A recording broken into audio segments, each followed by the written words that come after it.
सबसे लास्ट में पढ़ाते हैं, लेकिन ये पॉकेट जीके में सबसे पहले है। यहाँ कोई फाउंडेशन, कोई बीपीएससी का रूल नहीं लगेगा, यहाँ लगेगा पॉकेट जीके का रूल। तो हम लोग अब समझते स्टार्ट करते हैं। पहला सिद्धांत किसका पढ़ना है? लैमार्क का।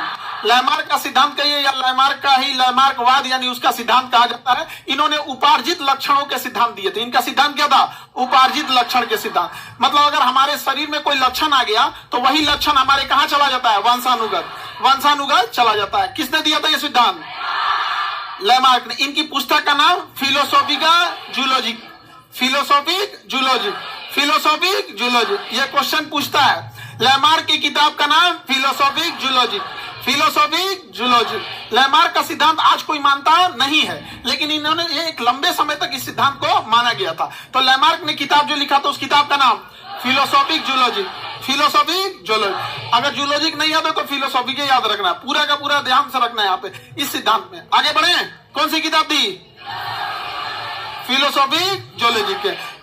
इन्होंने जो प्रतिपादन किया था उसमें वातावरण, आवश्यकता एवं उपयोग के आधार पर प्राणियों की संरचना में परिवर्तन हो सकता है। तो इन्होंने जो सिद्धांत दिया वो गलत हो गया, क्योंकि इन्होंने कहा कि जो संरचना में परिवर्तन आता है वो वातावरण के कारण आता है, उसकी आवश्यकता है इस आधार पे आता है, या उपयोगिता है। मतलब हमारे शरीर में परिवर्तन आएगा हमारी आवश्यकता के हिसाब से। लेकिन कहां परिवर्तन आया? अगर हमारी आवश्यकता देखिएगा तो मेरे जीभ की आवश्यकता सबसे ज्यादा है, क्योंकि सुबह से शाम तक हम अपने जीभ का ही प्रयोग करते हैं। तो इसके हिसाब से इसने कहा था कि हम जिस अंग का प्रयोग ज्यादा करते हैं वो हमारे शरीर में बड़ा होने लगता है। तो हमारा जीभ 22 हाथ का हो जाना चाहिए। हुआ? नहीं हुआ। यहां पर समझा कि नहीं? आप लोग का भी कहां हुआ? आगे बढ़े। किसी को दिक्कत? इसका सिद्धांत क्या हो गया? फेल हो गया। क्या हो गया? फेल हो गया यहाँ पे। तो इन्होंने कहा था आवश्यक आधार पर संरचना परिवर्तन हो सकता है तथा धीरे धीरे यह परिवर्तन एक पीढ़ी से दूसरे पीढ़ी में जाता है। अभी और बकलोलवा कहा था कि हम जिस अंग का प्रयोग करेंगे बड़ा हो जाएगा, और फिर अगली संतान में वो बड़े पैदा हो गए। यानी अब हमारा लड़का होता है ना तो उसका जीवा पहले से लंबा रहेगा। नहीं समझ आ गया? यह गधा कहीं का कौन सिद्धांत दिया रे तुम यहाँ पर? समझा गया? तो ये ऐसा नहीं हो सकता। इसके सिद्धांत को नहीं माना गया यहाँ पे लैमार्क ने। इन्होंने पक्ष में प्रमाण क्या दिया? कोई ना कोई प्रमाण देंगे, ऐसे तो वैज्ञानिक नहीं हो जाएंगे। इन्होंने कहा जिराफ अपनी गर्दन का प्रयोग ज्यादा ऊंचा करता था, इसलिए उसकी गर्दन क्या हो गई? ऊंची हो गई। कहता था सांप झाड़ियों में छुपता था तो उसका पैर फंस जाता था, शरीर छुप जाती थी, तो इसलिए पैर को सिकोड़े उसका पैरे गायब हो गया। मतलब जौन ची माना या तौन ची बोल दिया यहाँ पे।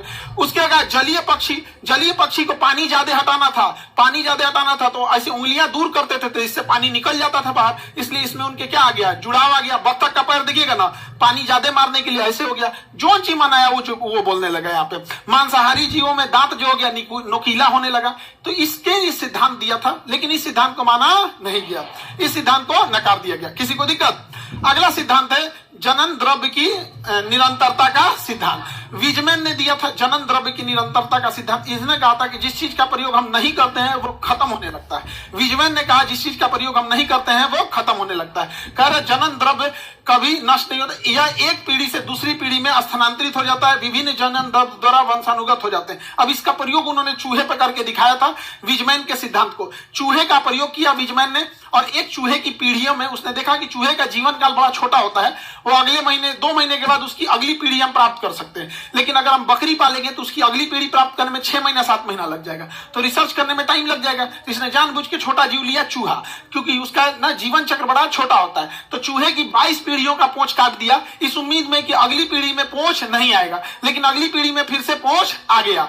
दूसरा एक और देखेंगे, भारत में सदियों से कान छेदने की क्या चल रही है परंपरा। अगर यही सिद्धांत है तो अगर हर लड़की का कान छेदाया रहता है तो आखिर जब सदियों से छेदा के कान आ ही रहा है तो क्यों ना लड़की जब पैदा हो तो उसका ऑटोमेटिक कान में क्या हो, कान छेदाया ही रहे।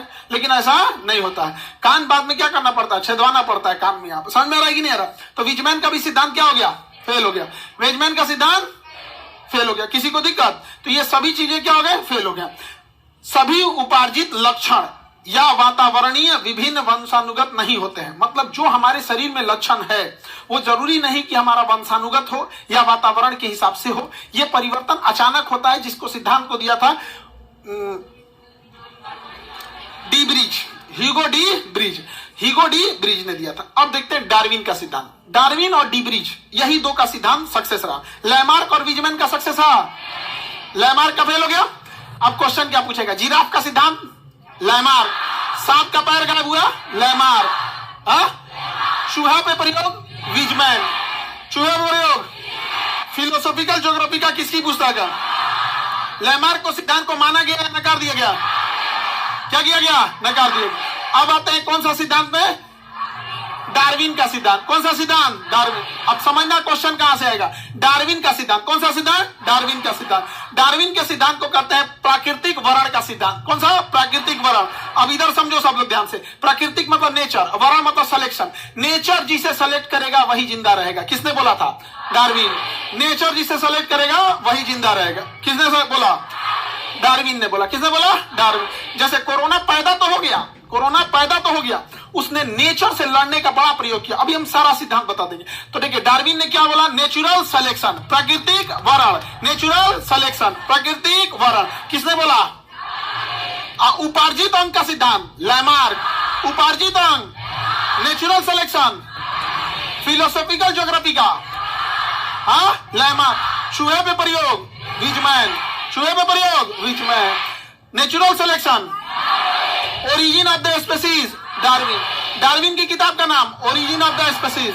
डार्विन की किताब, डार्विन का किताब origin of the species. Origin of the species दोनों का किताब पूछेगा और ये आगे भी पूछेगा। देखिए डार्विन का सिद्धांत कितना बेहतरीन था। डार्विन के प्रमुख सिद्धांत में सबके जीव जंतु में संतान उत्पन्न करने की प्रचुर क्षमता होती है। यानी कोई भी जानवर हो उसे बहुत सारे संतान उत्पन्न कर सकता है। इतना में संतान उत्पन्न कर दिया कि हमारे दो छोटा परिवार, संपन्न परिवार, सुखी परिवार, ये सब करना पड़ गया, नहीं तो भर देता पृथ्वी। नहीं समझ में गया? मुर्गा मुर्गी को देखो, डेली कटा रहा है मुर्गा, फिर भी कम नहीं हो रहा है। कितना काट जा है सब। जो पैदा हो गया तो ना को काट दे रहा है, जो नहीं पैदा हुआ उसका अंडा भूज के खा जा रहा है, फिर भी कम नहीं हो रहा है। तो इसी ने बोला था संतान उत्पन्न करने की प्रखर क्षमता। गुड नाइट जलाते हैं, कॉइल जलाते हैं, सड़क पर धुआं छोड़ता है, फिर भी मच्छरवा पैदा हो जाते हैं, क्योंकि संतान उत्पन्न करने की प्रबल क्षमता। समझ गए? किसने बोला था? किसी भी जीव को, जंगल में शेर है, सांप है, मौसम है, गर्मी है, बरसात है, बाढ़ में इतने जानवर मरते हैं, फिर भी जानवर कम नहीं होते हैं। समुद्र में शार्क मछली है, वेल मछली है, घोटती मुंह खोल के एक बार पूरा खा जाती है, फिर भी वहां कम होने वाले नहीं है। तो प्राकृतिक जन्म का सिद्धांत, प्रचुर क्षमता होती है जनन की, प्रचुर क्षमता। दूसरा क्या बोला था? जीवन संघर्ष अंतर जातीय। जीवन के लिए क्या होता है? संघर्ष होता है। पैदा तो हो गए, अब जीवन के लिए संघर्ष होगा। जीवन के लिए संघर्ष कैसा होगा? अंतर जातीय, अपने लोगों से खतरा। कुत्ता का बच्चा पैदा होगा, बड़का कुत्ता मार देगा। शेर पैदा होगा, दूसरा का शेर मार देगा। बिल्ली का बच्चा पैदा हुआ, नहीं देखी तो दूसरा मार देगा। मुर्गी का बच्चा पैदा हुआ, नहीं देखे तो कौवा के मार देगा। और उसके बाद अंतर जाति, मतलब सेम जाति में मार सकता है, दूसरा भी मार सकता है। जैसे कुत्ता को काट लिया, अंतर जातीय संघर्ष। कुत्ता को आके कोई दूसरा जानवर आके मार दिया, अंतर जातीय। जैसे बकरी के बच्चा को कुत्ता काट लिया, अंतर जातीय। अंतर जाति, एक कुत्ता के बच्चा को दूसरा कुत्ता के बच्चा का, यानी ये दोनों संघर्ष किसके लिए? जीवन। अगर मान के चलिए कुत्ता के बच्चा को, कुत्ता का मान के चले बकरी है या कुत्ता का बच्चा, उसको दूसरा कुत्ता नहीं काटा तो अंतर जातीय लड़ाई से बच गया, जातीय लड़ाई से बच गया। शेर और नहीं खाया तो अंतर जाति से बच गया। इससे बच जाएगा ना तो ठंडा मार देगा उसको। वातावरण ही है सिद्धांत, वातावरण से नहीं लड़ पाएगा, या तो ठंडा मार देगा या तो कुछ मार देगा। समझ आ गया कि नहीं? क्या ठंडा मार देगा? नहीं तो गाड़ी उड़ी से कचरा आ जाएगा। देखिएगा ज्यादातर कुत्ता मरते हैं कचरा उचरा के। तो जनन उत्पन्न करने की क्षमता है, लेकिन जीवन के लिए क्या है? संघर्ष है। किसने बोला? किसने बोला? डार्विन ने बोला। उसके बाद क्या कहे? विभिन्नताएं क्या होंगी? विभिन्न। इतना पैदा होंगे सब, इतना पैदा होंगे सब कि एक जाति से दूसरी जाति भिन्न हो जाएगी। एगो देसिया कुत्ता अलग, सीबीएसई वाला अलग, गोर कुत्ता अलग, एगो डाबरमैन होता है एकदम पातर एकदम कूदते रहता है ऐसे यहाँ पे अलग, एगो एकदम कोढ़िया होते हैं सब। समझ, लेब्राडोर खा के इतना मोटा आ जाएंगे सब सुअर ऐसा। समझ में आ गया कि नहीं? अब कुछ कुत्ता होते हैं सब दुबरा, एकदम कितनों खाएंगे सब दुबराइले रहेंगे। यानी जन्म होगा तो उसमें क्या हो जाएगी? विभिन्नताएं आ जाएंगी। क्या आ जाएंगी? विभिन्नताएं आ जाएंगी। किसने बोला? जन्म के बाद विभिन्नता आएगी कि नहीं आएगी? भिन्नता आएगी। अब हो गया योग्यतम का आहरण।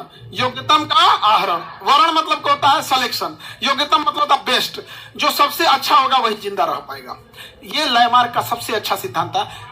डार्विन का सर्वाइवल मतलब जिंदा रह सकता है, survival of the fittest, survival of the fittest. जो सबसे मजबूत सबसे अच्छा रहेगा वही जिंदा रह पाएगा, बाकी सब मर जाएंगे, क्योंकि संघर्ष इतना बड़ा है। कोरोना को देखो, पैदा तो हो गया क्योंकि जनन की प्रचुर क्षमता थी, इतना पैदा हुआ कि चाइना से घूमते घूमते पूरी दुनिया पहुंच गया 21 साल के अंदर। लेकिन जीवन का संघर्ष किसका चालू हुआ? कोरोना का। कोरोना में ही देखोगे जातीय संघर्ष था। एक कोरोना का एक स्ट्रेन मजबूत, दूसरा स्ट्रेन कमजोर, एक स्ट्रेन मजबूत एक कमजोर। अंतर जातीय संबंध था, एक वायरस दूसरे वायरस को मार दे रहा था, वैक्सीन लेके हम लोग मार दे रहे थे। वातावरण का सिद्धांत, ज्यादा गर्मी पड़ रहा था तो कम हो रहा था, ठंडी में बढ़ जा रहा था। स्टार्टिंग कहां से हो रहा था? ठंडी से। लेकिन इन सब के बाद कोरोना कैसे जिंदा रह पाएगा? अगर नेचर उसे सेलेक्ट कर दी तो सर्वाइवल ऑफ द फिटेस्ट, योग्यतम नहीं, योग्य नहीं, योग्यतम, योग्य नहीं, योग्यतम, सर्वाइवल ऑफ द फिटेस्ट। जो सबसे फिट होगा वही सरवाइव कर पाएगा, जो सबसे फिट होगा वही सरवाइव कर पाएगा। तो कोरोना में कम से कम हजारों कैटेगरी के कोरोना थे सब, लेकिन सब मर गए सब। इंडिया में आया 2021 में, जो इंडिया में आया 2021 में डेल्टा वेरिएंट, वो कहा कि I am the survival of the fittest. इतना जान लिया, इतना जान लिया जिसका कोई हद नहीं। लेकिन वो भी वातावरण पे ढल नहीं पाया, वातावरण में ढल नहीं पाया। अभी भी वातावरण में कोरोना होगा, अभी भी वातावरण में क्या है? कोरोना है, लेकिन वो बेस्ट नहीं है, वो योग्यतम नहीं है, इसलिए हमारा नुकसान नहीं पहुंचा रहा। ये गलतफहमी है कि कोरोना खत्म हो गया होगा ना, अब हम लोग को नुकसान नहीं पहुंचा पा रहा होगा। है कोरोना यहाँ पर, लेकिन नुकसान नहीं पता है। समझा क्या कि नहीं? जैसे भूत प्रेत के दुनिया से चले गए हैं, अभी भी हैं, क्लास में भी हैं। आगे बढ़े तो समझो ध्यान से। तो सर्वाइवल ऑफ द फिटेस्ट सिद्धांत किसने दिया? जो सबसे फिट होगा वही होगा। ये एग्जाम पे भी नियम लगता है। यहाँ प्रचुर संतानोत्पत्ति तो नहीं कहेंगे यहाँ पे, यहाँ ये कहेंगे विद्यार्थियों की प्रचुर क्षमता हमेशा आती रहती है। उसके बाद विद्यार्थियों में संघर्ष चालू होता है।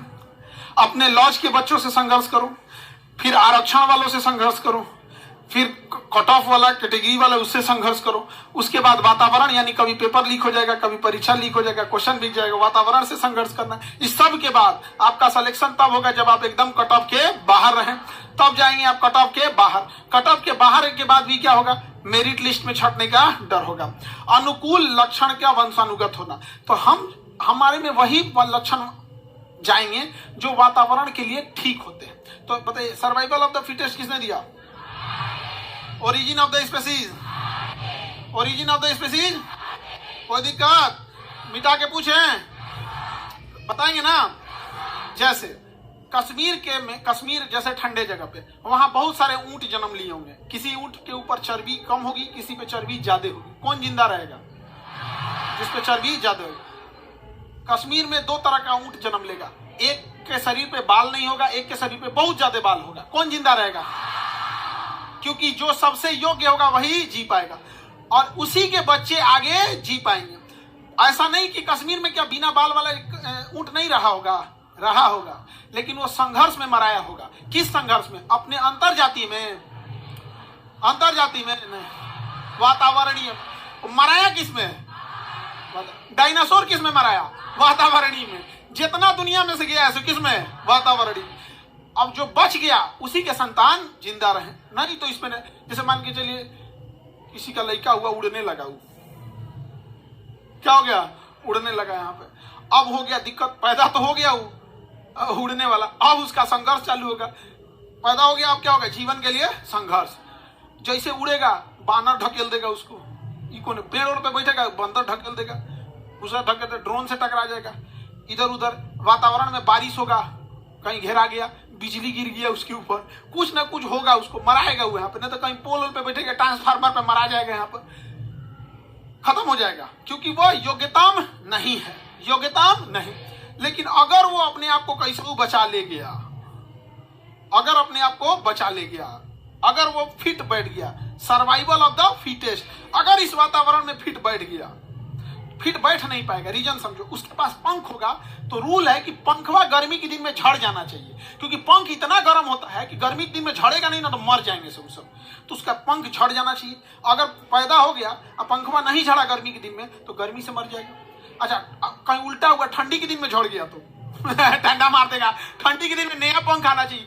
तो उसको 50 को झमेला है जिंदा रहने के लिए। 50 झमेला, इस सारा झमेला के बाद अगर वो बच गया तब उसकी संतान उत्पत्ति होगी और उसकी संतान और हम लोग में लड़ाई होगा। एक समय आएगा हम लोग को नोच नोच के फेंक देगा सब और उसके बाद वो अपना दुनिया बदलाएगा सब। जैसे हम लोग कभी तेलंगाना का जंगल साफ करो, कभी मुंबई का आरे जंगल साफ करो, कहीं कहीं साफ करो, हम लोग बच गए हैं।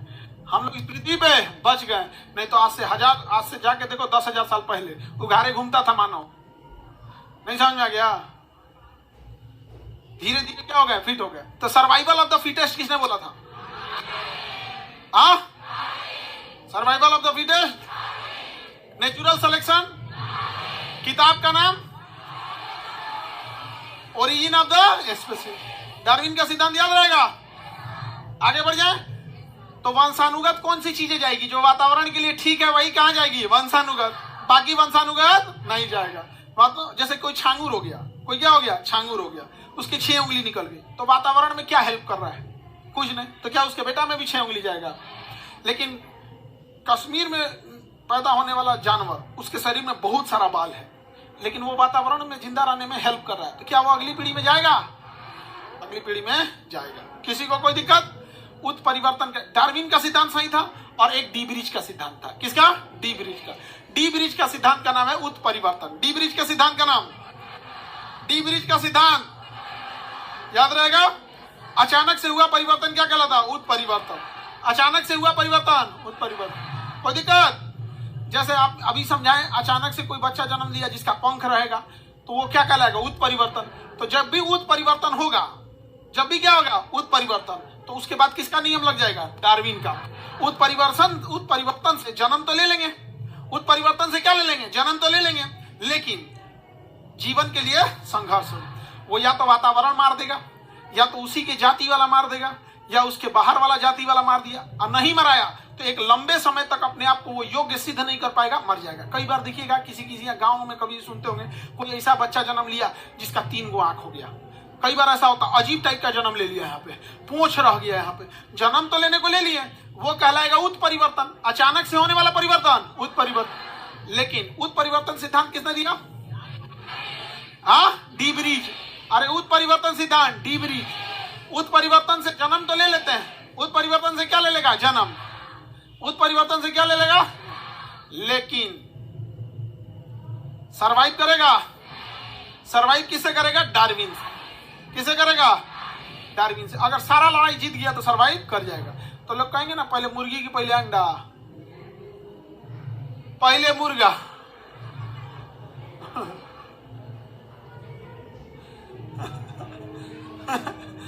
पहले मुर्गी की पहले अंडा, पहले मुर्गा। उत्परिवर्तन क्या होता है? उत्परिवर्तन। अचानक से किसी जीव से चेंजिंग आया होगा, अचानक से कोई जीव से कोई चीज क्या होगी? चेंजिंग।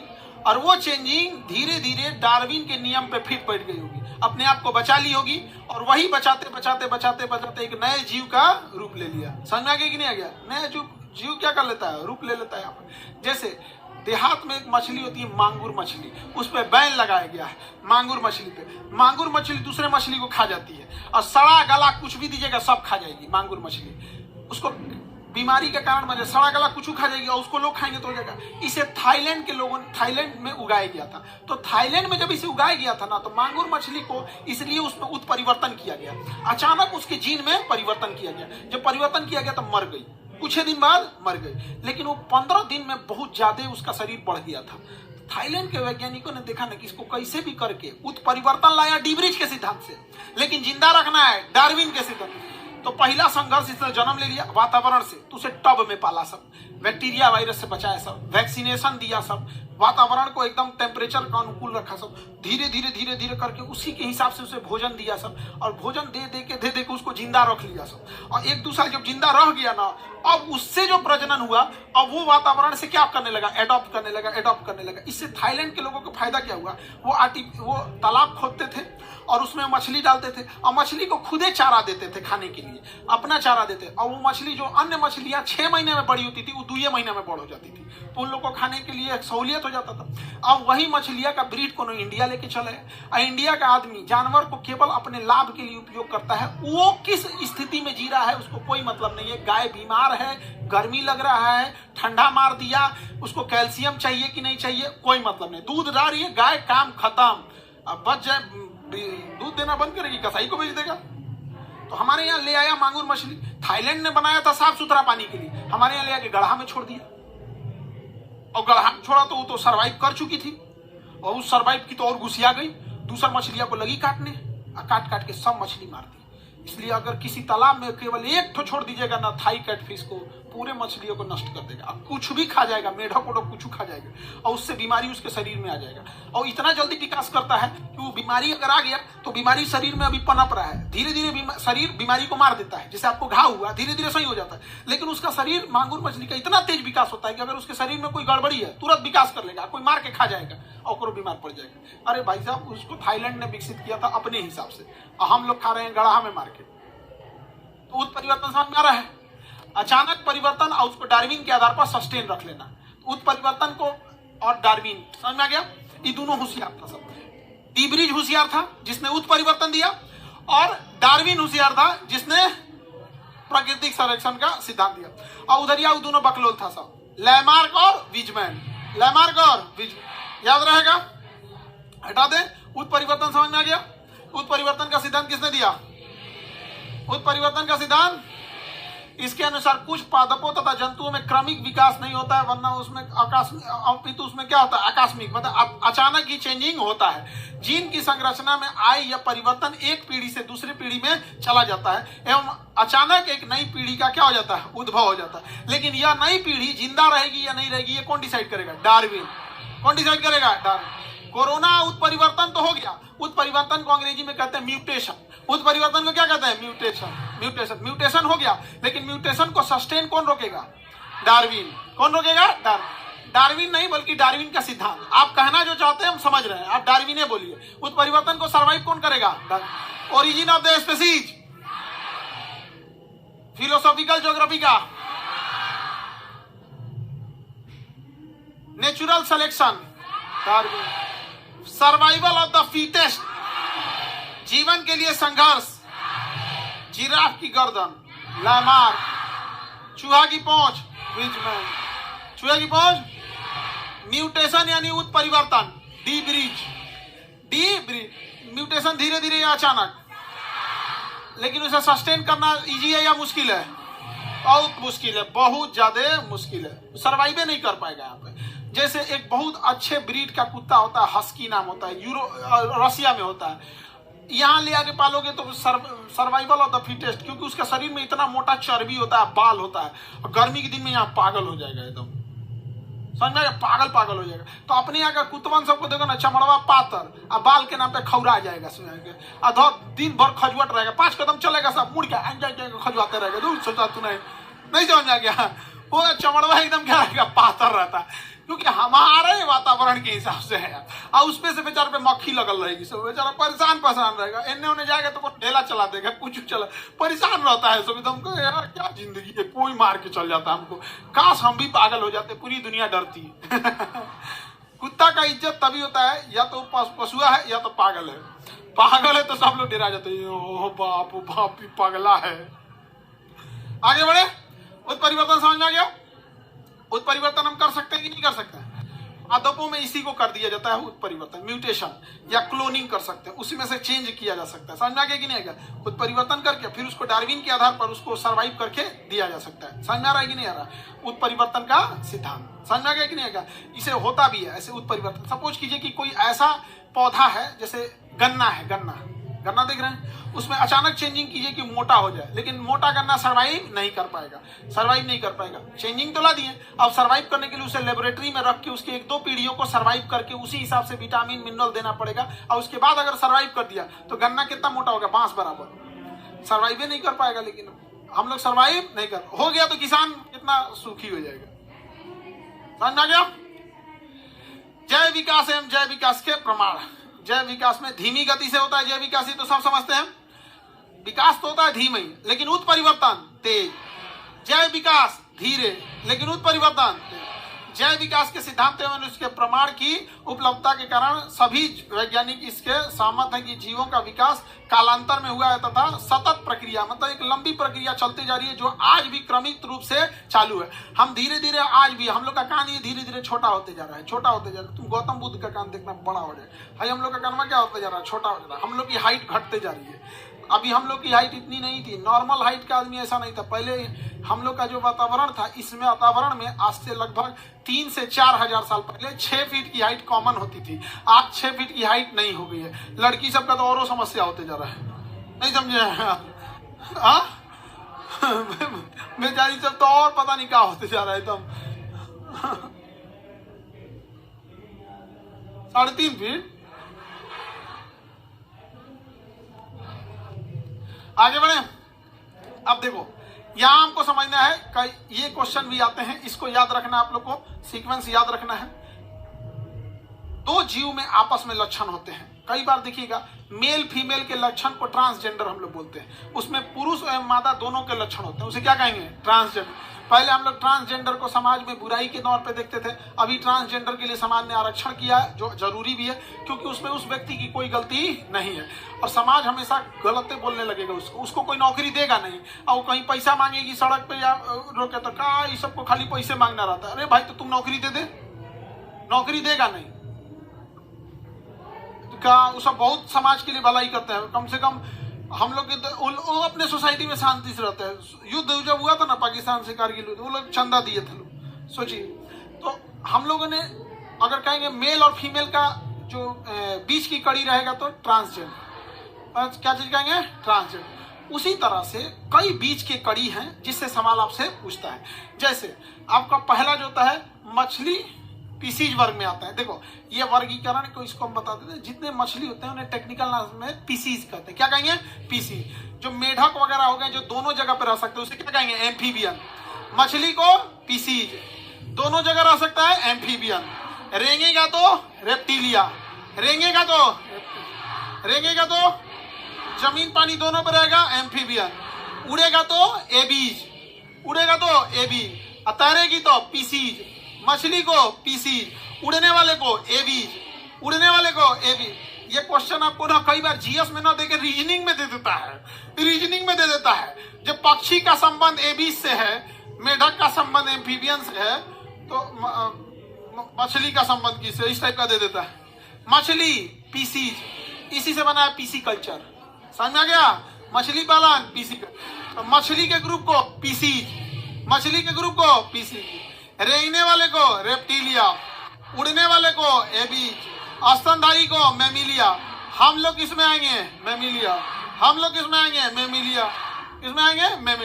मैमिलिया की पहचान वो अपने बच्चे को दूध पिलाता है। समझ आ गया? मेल और फीमेल में स्तन होते हैं दोनों में, लेकिन फीमेल में स्तन ग्रंथि होती है जो एक उम्र होने के बाद स्तन ग्रंथि काम करना प्रारंभ कर देती है। लेकिन बचपन से ही स्तन ग्रंथि काम नहीं करेंगे। तो मेल और फीमेल दोनों स्तनधारी में आते हैं, लेकिन स्तनधारी किसके पास? स्तन ग्रंथि किसके पास होती है? फीमेल के पास। तो मानो किसमें आएगा? स्तनधारी। बकरी, गधा, घोड़ा, भैंस, सब पर्यायवाची है तुम लोग का। पर्यायवाची समझते हो? हाँ, क्या होता है पर्यायवाची? सिनोनिम्स। किसका सिनोनिम्स था ये? आप लोग का। आगे बढ़े। ये क्या नाम दे? सर मेरी चाची FIR नाम डाल दी है, मैं नौकरी नहीं कर पाऊंगा, प्लीज हेल्प कीजिए। ऐसा रहे तो सब चाची लोग नौकरी खाते रह जाएंगी लोग। हाँ, ऐसा कुछ नहीं होता है। FIR नाम डालने से कुछ नहीं होगा। चार्जशीट से अपना नाम हटवा लीजिएगा, प्रूफ दे दीजिएगा कि हम यहाँ नहीं थे। समझ में आ गया कि नहीं आ गया? सॉलिड प्रूफ है तो ठीक है, जैसे हॉस्पिटल में एडमिट थे, CCTV फुटेज है, कहीं कुछ है।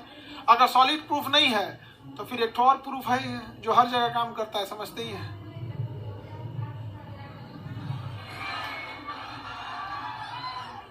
एक तो ऐसा प्रूफ है जो हर जगह काम करता है।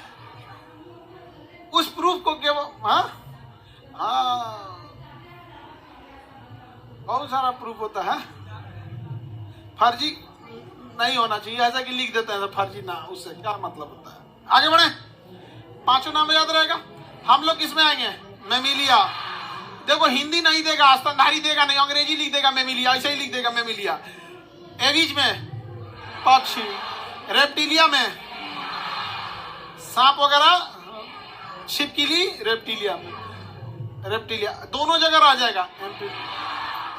और मछली, मछली किसी सब में रीढ़ की हड्डी होती है। इन सब में क्या होती है? रीढ़ की हड्डी। जिसमें रीढ़ की हड्डी होती है उसको क्या कहा जाता है? मेरुदंड कहते हैं। देखो समजात जीव, असमजात जीव। समजात असमजात से पहले, समझने से पहले यहाँ कहा गया, कड़ी नहीं दिया है, एक सेकेंड, जीव जंतुओं के बीच की कड़ी, ये रहा कड़ी, पादप एवं जंतु की कड़ी। पहले इसको याद करा देते हैं, फिर इसको याद कराएंगे। देखिए कुछ योजक कड़ियों के उदाहरण। कड़ी के उदाहरण समझिए, जैसे मेल फीमेल का उदाहरण आप समझ में आ गया। मेल फीमेल का उदाहरण ट्रांसजेंडर। बीच की कड़ी क्या हो जाएगी? ट्रांसजेंडर। अभी पहले इसको समझा देते हैं। उसी तरह सजीव और निर्जीव के बीच की कड़ी वायरस। सजीव और निर्जीव की कड़ी वायरस। वायरस एक निर्जीव की तरह होता है। जैसे पाउडर, कैसे हम लोग शरीर पे पाउडर मार लिए, पाउडर वह जिंदा होगा, वायरस वह जिंदा हो जाता है। वो पाउडर ऐसा रहता है, वायरस वह पाउडर ऐसा रहता है। हाथ पैर रखेंगे ना जिंदा हो जाएगा। आ गया मेरा मालिक, आ गया। चलिए मालिक को सुता देते हैं, जा सीधाने अगरबत्ती जलेगा। नहीं समझे? सीधाने क्या जलेगा?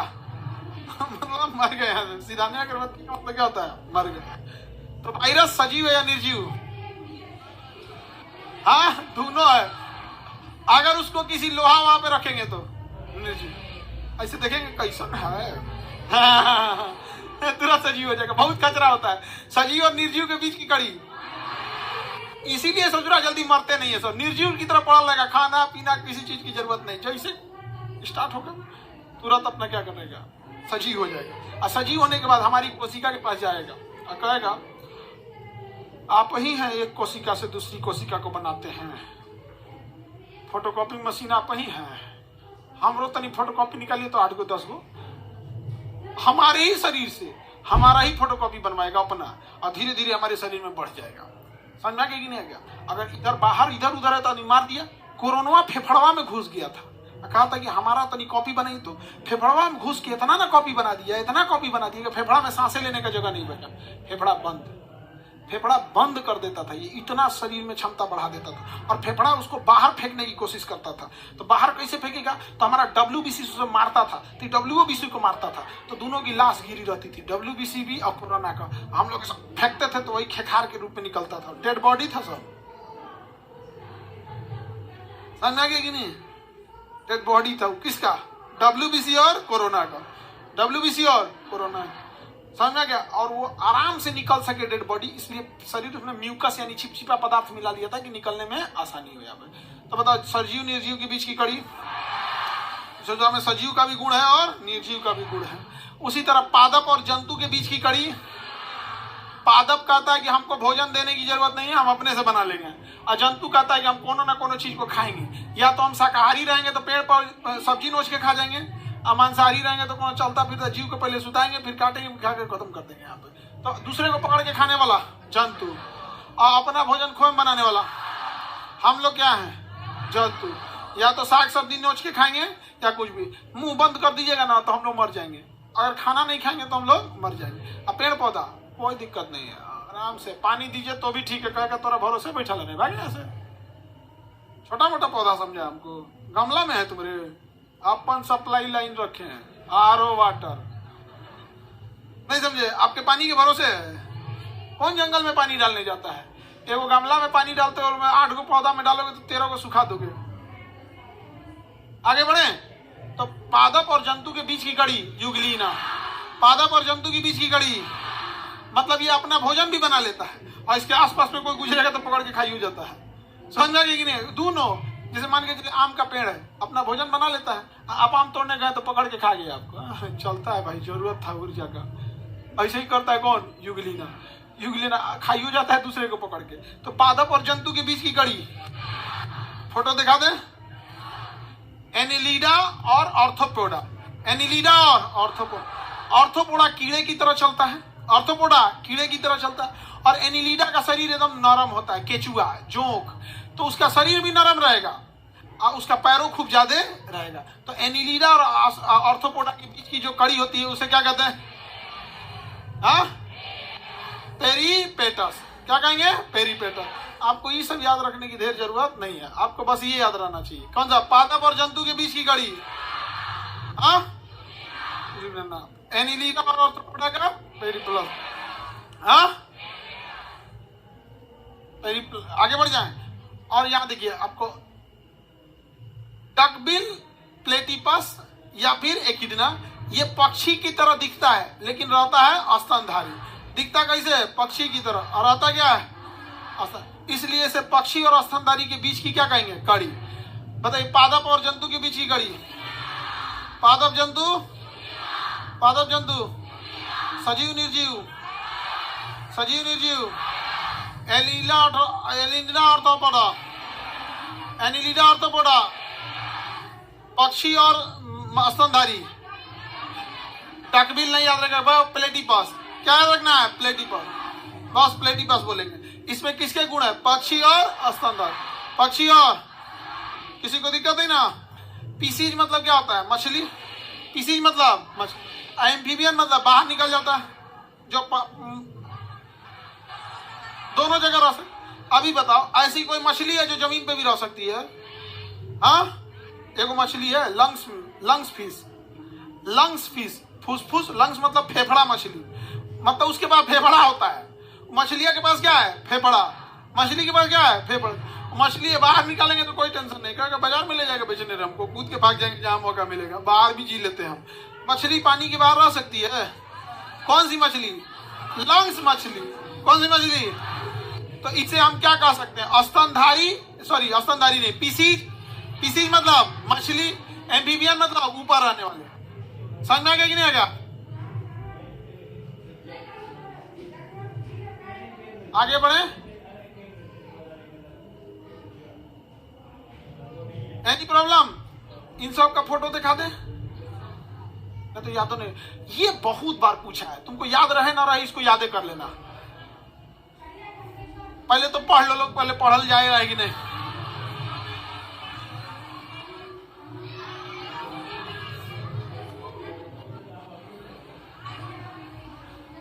मेरा हम लोग को पढ़ले नहीं जा रहा है।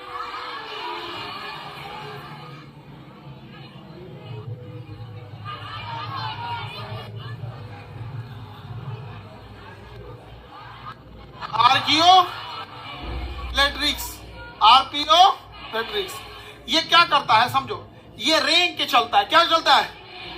और फिर उड़ियो जाता है। चलता है रेंग के और फिर उड़ जाता है। जैसे सांप का पंख लगा दो, क्या करो? सांप का पंख लगा दो। चलेगा कैसे? रेंग के, और फिर उड़ जाएगा। रेंग के चलेगा इसलिए, और सरीसृप। रेंग के चलेगा इसलिए सरी, और उड़ जाएगा इसलिए पक्षी। तो पक्षी और सरीसृप के बीच की कड़ी को क्या कहते हैं? आर्कियोप्लेट्रिक्स। आर्कियोप्लेट्रिक्स। फोटो दिखा दें। चलिए, फोटो कहाँ है? इसका लगा है इसी में है, नीचे की लगाना पड़ेगा। फोल्डर में है, बस फोल्डर खोल देना।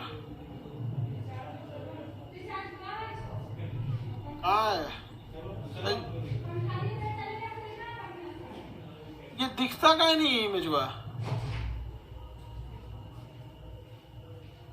अच्छा देखो भाई, अब इधर समझो, यहां हम देख फोटो पर दिखाते हैं, आप जानिएगा क्या है। ये है आपका आर्कियोप्लेट्रिक्स। आर्कियो,